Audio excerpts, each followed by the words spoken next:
The earthquake plan.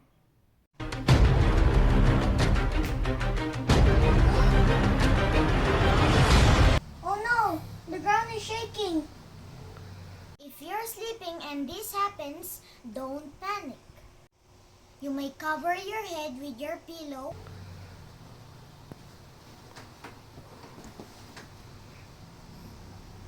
or you may duck, cover,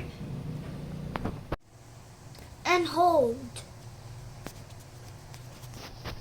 Make sure you have enough supplies of water, canned goods, and other foods.